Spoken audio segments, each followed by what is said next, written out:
Selamat sore, assalamualaikum warahmatullahi wabarakatuh. Ketemu lagi ya, karo Bang Heri yang hari ini lagi mengocor tanaman. Nah, seperti ini ya halnya yang saya lakukan. Tentunya suasana sore memasuki usia tanaman saya ini adalah 1,5 bulan ya, atau 45 hari. 45 hari pasca tanam ubi madu yang saya siram hari ini wis penampakannya gini ya. Nah, ini isinya pas 1,5 bulan ya. Untuk kawan-kawan ijo royo-royo ya. Nah, ini diiringi musik gamelan Jawa khas Trenggalek ya.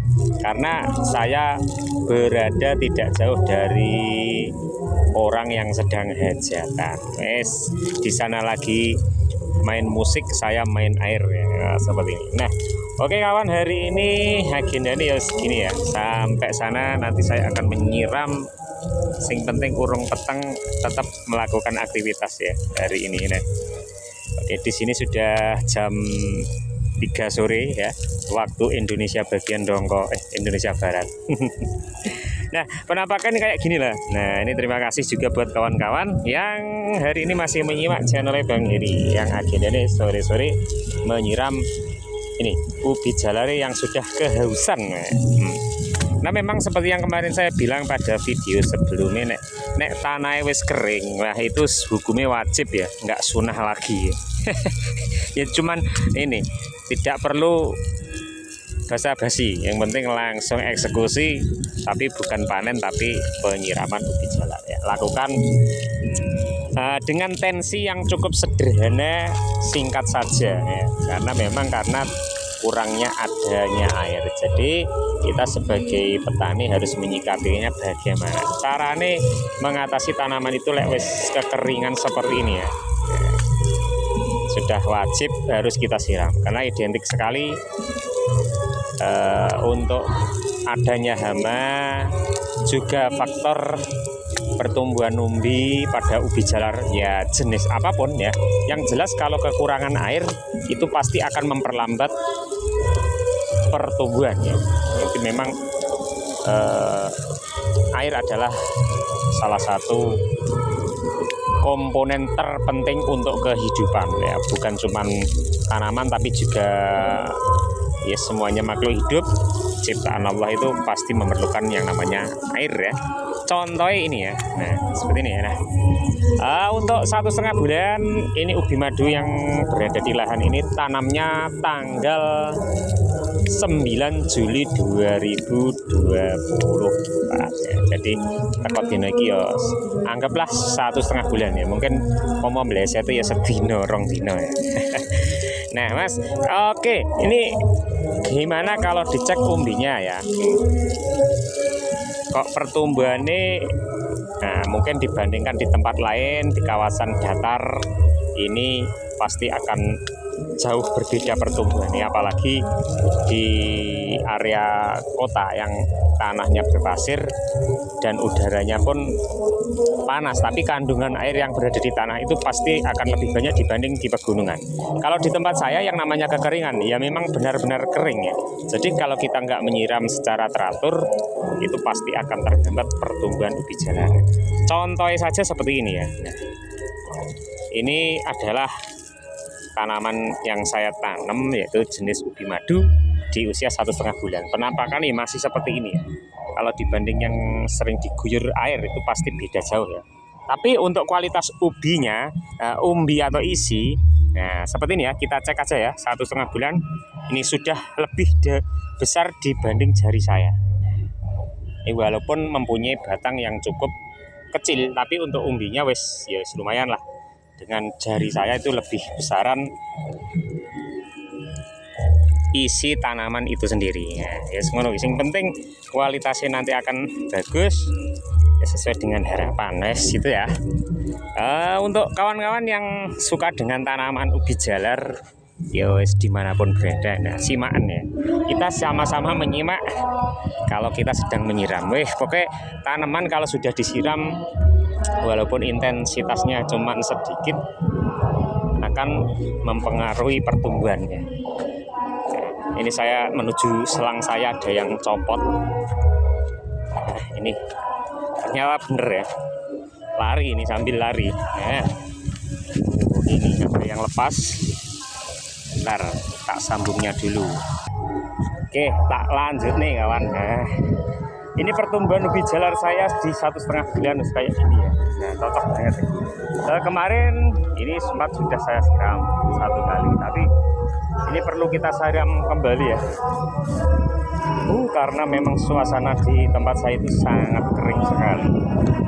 Kalau intensitas hanya seperti yang saya lakukan dengan dikocor, itu kita melakukannya sampai bisa 5 hari sekali ya, karena dengan intensitas yang cukup minim. Jadi kita harus sering menyiram ya, karena memang sudah musimnya kemarau. Jadi kalau nggak sering kita berikan air, walaupun hanya seperti ini, itu akan memperlambat tanaman ubi jalar kita dan akan lebih lama kita panen. Tapi kalau terlalu banyak air, ini juga bisa memperlambat ya. Ini memperlambat pertumbuhan umbi ya. Tapi untuk pertumbuhan batang, daun itu akan lebih cepat dibanding yang banyak air. Contohnya seperti ini ya. Ini di 1,5 bulan mungkin dibanding di tempat yang lain atau di tempat perkotaan lah, ibaratnya seperti itu, pertanian yang di dataran rendah. Ini pasti di usia 1,5 bulan akan lebih subur dibanding tanaman saya ya. Itu sudah pasti, karena yang jelas untuk perairan yang lebih banyak itu akan cepat sekali yang namanya pertumbuhan batang dan daun. Tapi kalau di tempat saya yang notabene adalah daerah pegunungan yang memang juga untuk air itu sangat terbatas, ubi jalar itu identik dengan umbinya akan lebih cepat besar dibanding perbandingan antara batang dan daunnya. Nah, itulah keunggulan dari kita berada di ketinggian yang ya lumayan tinggi ya, jenenge wong pegunungan. Nah, tapi kelemahannya kalau kita sampai yang namanya kekurangan air, penyakit yang pasti akan datang atau rawan terjadi itu adalah penyakit buleng. Jadi antisipasi dari awal yaitu salah satunya dari pemilihan bibit yang bagus, perawatan yang bagus, dan juga penyiraman yang kita lakukan itu secara rutin ya. Jadi walaupun hanya seperti ini yang saya lakukan, itu harus kita lakukan secara rutin. Paling lama adalah 5 hari sekali kalau sudah tanaman ubi jalar itu seperti yang ada di depan saya seperti ini. Nah, ya untuk kawan-kawan yang mungkin hanya untuk pembibitan itu bisa ya. Walaupun jenis terbaik pun bila kita menanam itu adalah kekurangan air, itu ya pasti kendalanya nanti produksinya itu pasti akan di bawah standar ya. Jadi kalau Anda mungkin sudah mengambil bibit entah dari manapun, kualitas bagus dengan ditanam di lahan yang bagus pula, tapi Anda masih terkendala dengan yang namanya air, nah itu lebih banyak gagalnya ya. Ya mungkin gagalnya cuma sekitar 40%, 50%. Tapi yang jelas walaupun kita sudah mempunyai bibit yang unggul, kalau kita penyiramannya kurang di waktu musim kemarau, pasti akan mengganggu yang namanya produksi atau jumlah pendapatan kita di area perkebunan. Contohnya seperti ini ya. Nah, ini kalau saya tidak melakukan hal yang rutin seperti ini ya. Kemarin sebenarnya sudah saya lakukan itu telat ya. Karena ada kesibukan sampai 2 minggu itu tidak saya siram. Waduh, itu saya sampai ke ladang lihat tanaman itu sangat kasihan sekali ya. Jadi ya lebih baik kalau ada kepentingan yang lebih penting ditinggal dulu ya. Kalau sudah tanaman kita seperti yang sudah saya videoin yang kemarin, keringnya luar biasa. Tapi untuk saat ini sudah saya lakukan penyiraman. Jadi setelah hari ini saya siram, itu maksimal 5 hari sekali harus kita siram dengan intensitas sedang seperti ini ya. Tapi untuk metode tentang penyiraman dengan sistem genang itu kalau kita genang atau lep full itu bisa dilakukan selama 10 hari sekali ya. Itulah keunggulan kalau kita memakai metode dengan kita lep untuk penyiraman ubi jalar kita. Tapi kalau di tempat saya yura mungkin ya, karena sangatlah kering area kita ini dan juga jauhnya dari mata air. Contohnya saja sungai ya, karena sungainya kita berada di bawah sana, malah akan menambah biaya luar biasa. Jadi saya memanfaatkan pompa air saja untuk penyiraman, tapi kita harus mengalah dengan seringnya kita ke ladang melakukan penyiraman secara rutin, maksimal itu 5 hari sekali agar tanaman ubi jalar kita itu akan bisa maksimal. Ya wis kayak gini loh, ini cerita ya ceritanya ya. Ya menceritakan apa yang ada di depannya Bang Heri. Wis ngono lah. Intinya lah aku lek kadung cerita ya wis seperti ini. Nah, ini kemarin saya memakai jarak tanam 35 cm ya. Gunanya menanam 35 cm itu biasanya saya melakukan di musim panas atau musim kemarau. Agar saat tanaman itu rimbun itu akan cepat gandeng seperti ini ya. Nah, biasanya kalau banyak curah hujan saya memakai jarak tanam itu selalu 40 cm. Tapi ini akhir-akhir ini saya sering memakai yang 35 cm jarak tanaman dalam metode pengembangan ubi jalar. Entah jenis-jenis apapun ya. Biasanya 40, sekarang saya beranikan dengan jarak tanam 35. Ternyata hasilnya itu lebih banyak dengan jarak yang 35 ya. Karena jarak yang itu adalah jarak yang paling ideal di tempat saya. Kemarin juga pernah nanam jarak 25, tapi produksinya itu bukannya malah naik, tapi malah menurun ya. Tapi untuk jumlah hitungan umbi itu dalam per batangnya malah lebih banyak ya. Tapi untuk tingkat ukuran itu malah untuk kapasitas yang layak jual itu bukannya naik malah menurun ya. Nah itu salah satunya cara yang saya terapkan, selalu memakai jarak tanam 35 cm. Karena di sini sudah saya uji berkali-kali, jarak tanam yang paling ideal di tempat saya adalah 35 cm. Dengan jarak bedengan asnya adalah 1 meter, tetap ya. Untuk lebar dari bedengan kita selalu memakai bagian bedengan atas itu sekitar 35 sampai 40 cm. Kemudian bagian bawah sekitar 60-an cm ya. Nah, itu Anda prediksi saja bagaimana Anda mengatur bedengan ya. Jadi untuk bedengan pun itu kita punya patokan tersendiri ya. Kadang ada orang itu yang akan dibikinnya jarak tanam 30 tapi bedengannya itu lebih lebar. Itu juga boleh-boleh saja ya. Nah, karena saya memakai jarak tanam 35 itu saya imbangkan dengan besarnya bedengan. Tapi kalau terlalu rapat nanti malah akan mengurangi produksinya. Jadi lebih baik di tempat saya kembangkan itu metode yang seperti ini. Pengembangan ubi jalar di tempatnya Bang Heri paling bagus itu antara 35 sampai 40 cm dalam satu bedengan ya. Jadi kalau kita membuat dulu juga ada pernah metode dengan bedengan itu besar ya, kemudian ditanami kanan dan kiri. Nah kalau di tempat saya itu hasilnya masih di bawah yang sering saya praktekkan seperti ini ya. Memang jumlahnya itu akan lebih banyak batangnya dan juga produksinya, tapi kualitas ubi yang sudah standar itu tetap berkurang ya. Kalau secara acak memang ditimbang jarak tanam yang rapat itu bisa kisaran naik ya, tapi setelah disortir antara yang besar yang kecil itu lebih untung yang memakai jarak tanam 30 atau 35 cm. Jadi nah kita harus menyimpulkan sendiri. Tapi yos itu hanya berlaku di tempat saya. Jadi kalau Anda ingin eksperimen di lahan Anda yang karena perbedaan tanah, jadi jangan semuanya disamakan dengan metode tanam Bang Heri ya. Nanti malah menurun dari biasanya saya yang disalahkan ya.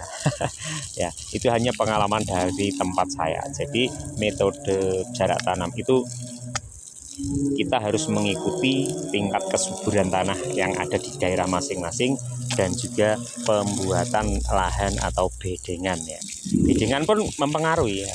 Ya kalau jarak tanam 35-40 itu kalau bedengannya besar kan wah rugi ya, rugi tempat ya. Jadinya produksinya pasti menurun. Tapi kalau bedengan yang agak besar itu bisa kita tanam dengan jarak 30 itu sudah akan maksimal ya. Tetap ya, karena pembagian nutrisi yang dilakukan oleh tanaman itu sendiri mengambilnya kan dari berbagai sumber, jadi ke kanan, ke kiri, ke samping itu akan lebih efektif. Jadi ya wis itulah ya, kita perbandingan saja metode jarak tanam antara 20, 25, 30, ada yang ya terserah lah. Yang penting intinya kita harus bereksperimen pada lahan kita, harus mengamati dengan tekun untuk kemajuan tentang pertanian kita. Yes, ngono lah.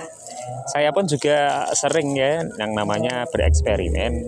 Nah, tapi setelah eksperimen saya itu berhasil, kadang ya gagal, ya tak cerita nih ya. jadi kita harus nyimpulkan sendiri ya, apa benar yang dikatakan atau enggak ya. Jadi ya itu cuman inspirasi.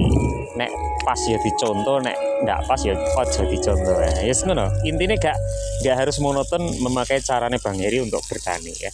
Cuman metode yang saya kembangkan ini jadikanlah referensi buat Anda untuk mengembangkan ubi jalar di tempat masing-masing dengan metode. Mungkin di tempat lain yang sudah memakai metodenya seperti apa, ini cobalah memakai metode nih Bang Heri walaupun hanya beberapa batang. Nanti Anda bisa menyimpulkan seperti apa hasilnya setelah melakukan eksperimen. Wes, lek jenenge eksperimen iki ya jangan takut gagal, jangan takut berhasil ya. Kalau berhasil ya alhamdulillah, kalau enggak berhasil ya perlu diperbaiki. Kenapa kok enggak berhasil seperti ini. Nah, ubi madu ya, hari ini ya sepil khusus ubi madu di usia 1,5 bulan yang tak cek tadi umbinya juga sudah sebesar jari tangan saya, malah lebih ya. Nah, itu salah satu yang saya cek saja, karena terlalu banyak ngecek ya ini, terlalu sering ngecek mesakne tanduran nih, apa yang disenggoli wae. Yang penting kita siram ya. Intinya nek wis tanaman seperti ini kita harus rutin menyiram ya. Nah, ibaratnya di sini atau di lahan saya ini saya sudah nyiram beberapa kali lagi. Wah, ini mungkin 10 hari lagi, nek kata orang Jawa wis pangling ya. Nah, ini nanti 10 hari lagi kita review bareng-bareng untuk tanaman ubi jalar yang khususnya hari ini saya sepil untuk ubi madu. Nah, kawan, kemarin juga ada yang komen di laman YouTube Bang Heri ya. Bang, usia tanaman saya sudah 1,5 bulan tapi kok nggak ada bunganya ubi jalar. Kenapa ya? Oh, nah, salah satu faktornya itu kalau kita banyaknya menyiram air ya, atau banyaknya kadar air yang kita berikan pada tanaman ubi jalar kita, itu otomatis yang akan lebih cepat tumbuh itu adalah batang dan daun ya. Jadi kalau Anda menginginkan setelah ditanam beberapa minggu atau 1 bulan itu sudah muncul yang namanya bunga, itu lakukan penyiraman yang sangat jarang. Tapi resikonya Anda kalau di tempat seperti yang saya punya ini resiko rawan boleng.